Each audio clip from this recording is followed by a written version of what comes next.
Good morning बच्चों। आज हम लोग लेसन 2 वर्ण विचार के बारे में चर्चा करेंगे। इसके पहले हम लोगों का बच्चों लेसन 1 कंप्लीट हो गया था। उसमें हम लोगों का टेस्ट हो चुका है। आप लोगों ने बहुत अच्छा वर्क किया है। आगे भी इसी तरह से अपनी कक्षाओं पर ध्यान दीजिए और कार्य का वीडियो देखिए और जो भी चीज़ें बताई जाती हैं उनको ध्यान से सुनिए। आज हम लोग बच्चों इस लेसन को भी हम लोग एक बार पूरा कर चुके हैं। आज हम लोग एक रिवीजन के तौर पर आपको इसे बताने जा रहे हैं। इससे क्या होगा बच्चों कि जिससे कि इसके बारे में आप पूरी जानकारी आपको फिर से याद हो जाएगी और हम इसके एक्सरसाइज, इसके क्वेश्चन आंसर ये आपको स्टार्ट अब करेंगे। इसके बाद से आज हम लोग बच्चों शुरू कर रहे हैं इसमें वर्ण विचार। सबसे पहले बच्चों हम लोग ने देखा कि वर्ण किसे कहते हैं। तो मुंह से निकलने वाली वे ध्वनियाँ जिनके और टुकड़े और खंड नहीं किए जा सकते बच्चों, वो वर्ण या अक्षर कहलाते हैं। आपको डिफिनेशन इसकी मैंने आपको बताई थी परिभाषा कि वर्ण भाषा की सबसे छोटी इकाई है जिनके और टुकड़े नहीं किए जा सकते हैं। जैसे कि मैंने आपको शब्द भी बताया था कार। तो का को जब हमने का और इसमें आ की मात्रा लगी है उसको हमने अलग लिखा, फिर हम लोगों ने रा लिखा।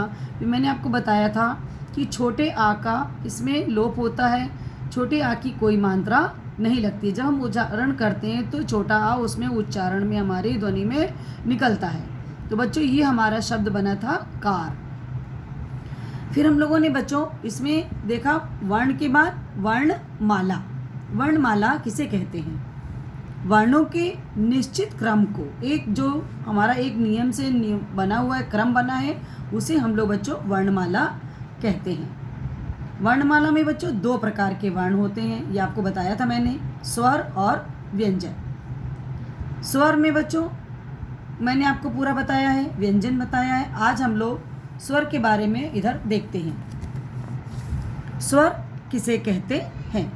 बच्चों ये वो वर्ण होते हैं जो बिना किसी अन्य वर्ण की सहायता के स्वतंत्र रूप से बोले जाते हैं। वो वर्ण बच्चों स्वर कहलाते हैं। आपको पता है ना हिंदी भाषा में कुल कितने स्वर हैं? 11। ये 2 तरह से लिखे जाते हैं बच्चों।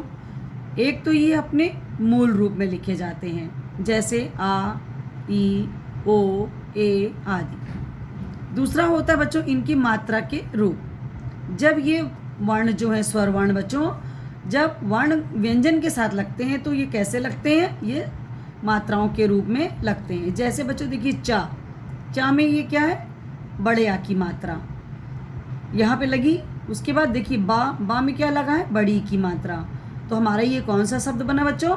चाबी। आपने देखा कि उनका मूल रूप और उसके बाद उनका मात्रा में रूप। आपको बच्चों बताया था स्वर के भेद। तो उच्चारण के आधार पर स्वरों के 3 भेद किए गए हैं बच्चों, ह्रस्व स्वर, दीर्घ स्वर और प्लुत स्वर। ह्रस्व स्वर बेटो वो होते हैं जिन स्वरों को बोलने में सबसे कम समय लगता है, उन्हें ह्रस्व स्वर कहते हैं। जैसे छोटा आ, छोटी ई, छोटा ऊ तथा री, ये 4 ह्रस्व स्वर हैं बच्चों। ह्रस्व स्वर के बाद बच्चों हम लोग आ गए दीर्घ स्वर पर। दीर्घ स्वरों को बोलने में ह्रस्व स्वरों से उच्चारण में दुगना समय बच्चों लगता है। जैसे आ, ई, ऊ, ए, आए, ओ और औ। ये बच्चों 7 स्वर हैं दीर्घ स्वर। उसके बाद देखिए बच्चों प्लुत स्वर। इन्हें बोलने में ह्रस्व स्वरों से के उच्चारण से तिगुना समय लगता है। आपने देखा दीर्घ में दुगना समय लगता है और प्लुत में तिगुना समय लगता है।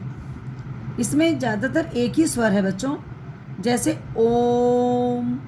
और ये ओम का जो चिन्ह है ये कहीं कहीं एस की तरह लिखा जाता है और कहीं कहीं 3, हिंदी की गिनती 3 होती है ना बच्चों, तो 3 की तरह लिखते हैं ओम। आपको उसके बाद हमने बताया था अनुस्वार वाले कौन से शब्द होते हैं, अंग की बिंदी वाले, और अनुनासिक वाले स्वर हमने आपको बताए थे चंद्र बिंदी वाले। तो उदाहरण में आपने देखा था अनुस्वार वाले जैसे गंगा, कंचा, अंग, कंस, पंख आदि। इसी तरह से इनका उच्चारण करते समय बच्चों ध्वनि नाक और मुंह दोनों से निकलती है, जैसे कांच, चांद, अंगूठी आदि। एक आपको मैंने बताया था विसर्ग, इसका उच्चारण बच्चों हा की तरह होता है और यह अंत में व्यंजन के बाद लिखा जाता है, जैसे प्रातः, अतः, पुनः। आपको एक शब्द और मैंने बताया था आ, जो यह ध्वनि अंग्रेजी भाषा से आई है और इसे चांद की तरह शब्द के ऊपर यूज़ किया जाता है, लगाया जाता है, जैसे mall, ball, doctor, hall, coffee, call, hockey आदि। यहाँ तक तो बच्चों हमारा हो गया। वर्ण किसे कहते हैं, वर्णमाला किसे कहते हैं, स्वर किसे कहते हैं, अनुस्वार, अनुनासिक, विसर्ग। यहाँ तक आपकी पूरी जानकारी के लिए मैंने आपको दोबारा बता दिया। उसके बाद हम लोग आते हैं बच्चों वर्णमाला के दूसरे भाग में व्यंजन। जिन वर्णों के उच्चारण के लिए बच्चों स्वरों की सहायता ली जाती है उन्हें व्यंजन कहते हैं। इसका अर्थ यह हुआ बच्चों कि व्यंजनों का उच्चारण बिना स्वर के नहीं किया जा सकता। इनके उच्चारण में हवा के मार्ग में कुछ रुकावट होती है और आपको मैंने बताया था ये स्वतंत्र नहीं होते हैं। स्वर जो होते हैं वो स्वतंत्र होते हैं। इन्हें बोलने के लिए हमें स्वरों की सहायता लेनी पड़ती है। प्रत्येक व्यंजन में आ स्वर मिला होता है। अब आइए बच्चों देखिए हिंदी में मूल व्यंजन कितने होते हैं, 33। व्यंजन के भेद ये अभी आपके इस पार्ट में नहीं है, इसको मैंने केवल आपको समझाने के लिए बताया था। हाँ, स्पर्श व्यंजन होते हैं, अंतस्थ होते हैं और ऊष्म व्यंजन होते हैं। उसके बाद हम लोगों के बुक में है संयुक्त व्यंजन। बच्चों जो दो अलग अलग व्यंजनों के मेल से बने व्यंजनों को क्या कहते हैं, संयुक्त व्यंजन। इनकी बच्चों संख्या 4 होती है, छ, त्र, ज्ञ और श्रा। का और शा के मेल से छा बनता है बच्चों, अक्षर, पक्षी। नेक्स्ट देखिए जा और इया से ज्ञा बनता है, ज्ञान। ता और रा के मेल से त्रा बनता है, त्रिकोण। शा और रा के श्रा, श्रम। आपने देख लिया कि ये अपने मूल रूप में नहीं रहते हैं, इनका रूप बदल जाता है।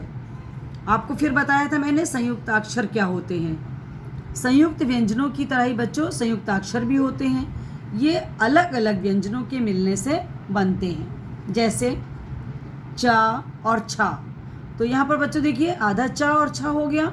अब हमको इससे शब्द बनाना है, तो जैसे मच्छर, अच्छा। आप और भी शब्द बना सकते हैं बच्चों इसी तरह से।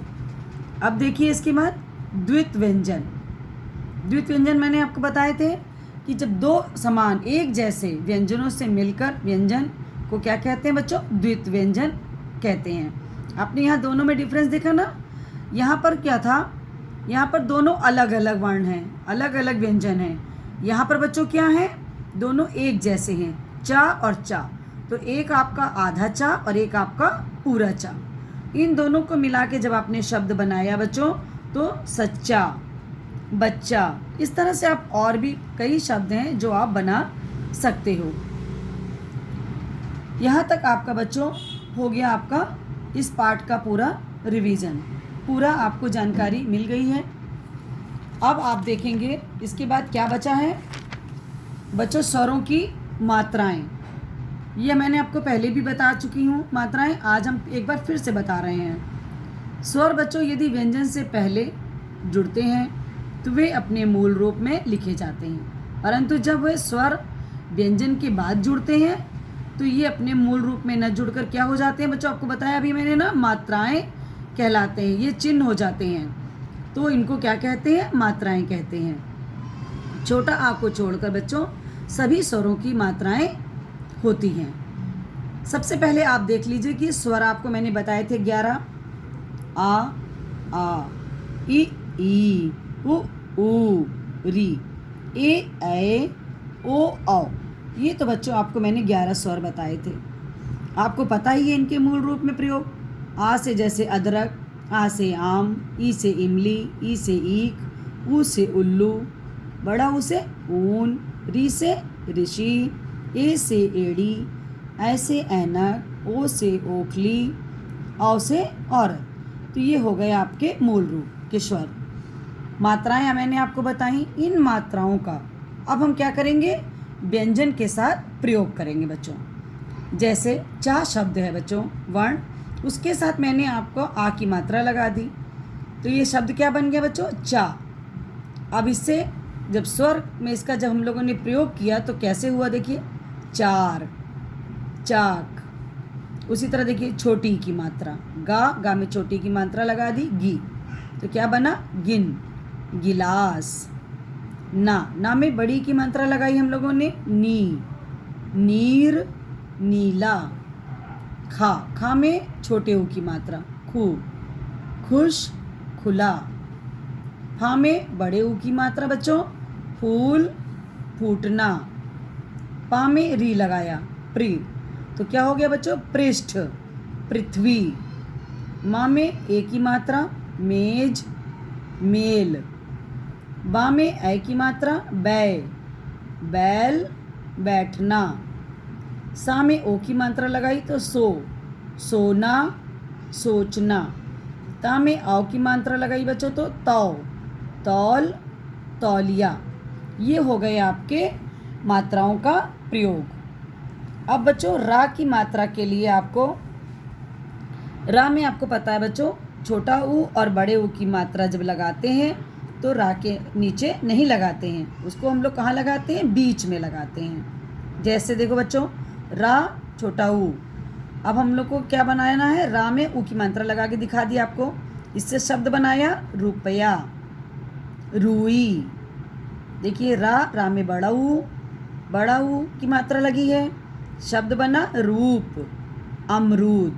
आपने देखा बच्चों, ये आपका रा का यूज भी आपको पता चल गया, आपके स्वर और उनकी मात्राओं का प्रयोग भी पता चल गया। यहाँ तक आपका बेटा लेसन 2 लगभग कंप्लीट हो चुका। ठीक, अब हम लोग कल इस चैप्टर का रिटर्न वर्क करेंगे। कल आप लोग कॉपी लेके बैठेंगे, लेसन 2 का क्वेश्चन आंसर, प्रश्न उत्तर हम लोग लिखेंगे। धन्यवाद बच्चों।